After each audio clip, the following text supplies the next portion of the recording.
When you search YouTube for Madden tips, oftentimes you're going to be met with one-play touchdowns against cover 3 or match beaters. Usually it's an over-the-top bomb that a lot of players will be like, yeah, well, I've got to have time for that, or what should I do underneath on a given route combination? Well, today I'm going to show you guys a simple 2-route combo that you can use to exploit zone coverage. I don't care if it's a cloud flat or a curl flat or a hard flat. This is going to be a great combo that will allow you to keep the chains moving and your opponent to be on their switch stick.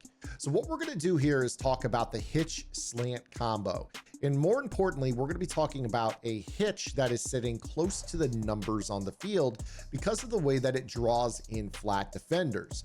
So to do this, I'm going to come out in a compression formation. There's a reason that compression formations are always popular in Madden, and that's because they can basically take advantage of pulling defenders vertically or also pulling flat defenders inside a lot of times to open up these types of route combos. So I'm going to come out in the gun bunch X nasty, and we're going to start off with a cloud flat. So this would be something you would find in a Tampa 2 style defense. Now with this particular route combination, you see right here that we have the bunch to the short side of the field. This is the side of the field where the receivers are going to be closer towards the numbers. So to make this work, what we're going to be doing is putting a receiver, preferably the outside receiver, Calvin Ridley, on a hitch route. The opposite side of the field, we are going to be running a slant from Randy Moss. Now, in terms of the other 3 receiving eligible players on the field, it's up to you what you want to do with this. I'm just going to go ahead and focus on the 2-route combo here. So I'm going to drive off the coverage with a streak to Debo. Maybe we run a post, whatever it is you want to do here on this. But we're just looking specifically at the way Ridley and Moss interact. And the way that this is going to work is depending on what formation you call, the slant is either going to cross underneath in front of him or he's going to cross just behind him. Either way, he's not going to be able to get back to the sideline. And you see the locomotion here. He's going to rally kind of down or inside, and this gives up this sideline throw for us to make right there. Now that wasn't the best throw. It was a little bit soft because I threw it off platform.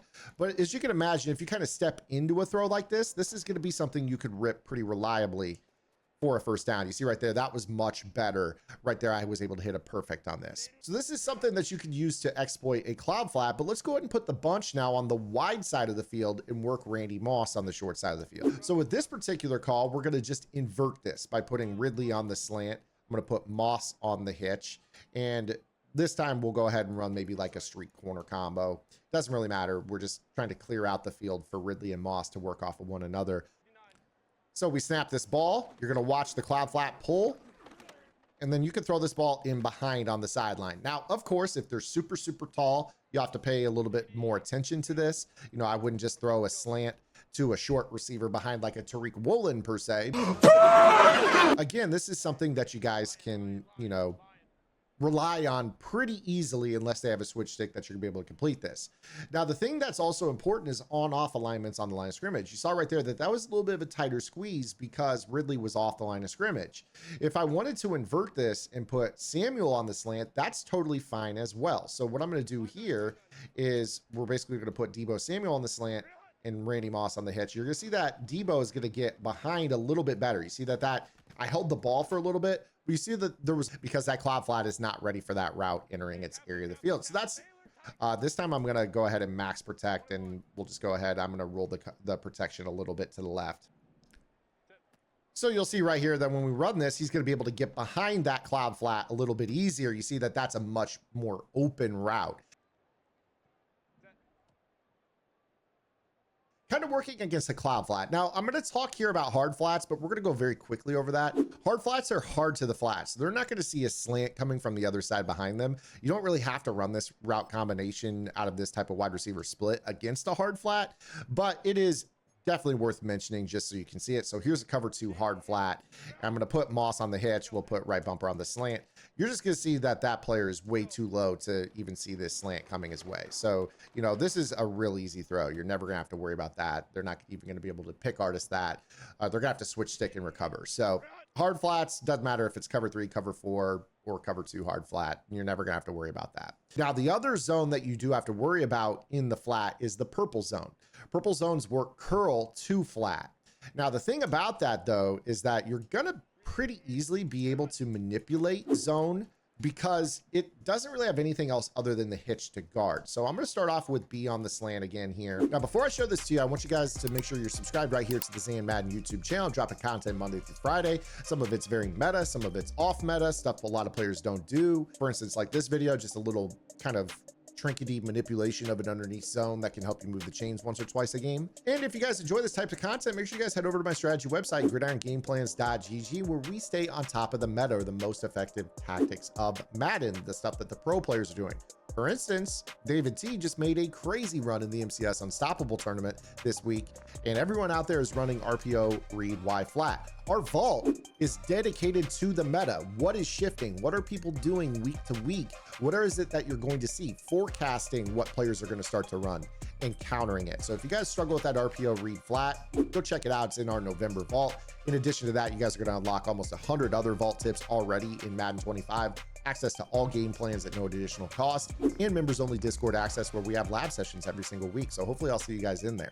Now, for the purpose of this particular breakdown here, I want you to kind of ignore the hook zone that is on this. Again, most players are going to be using the hook.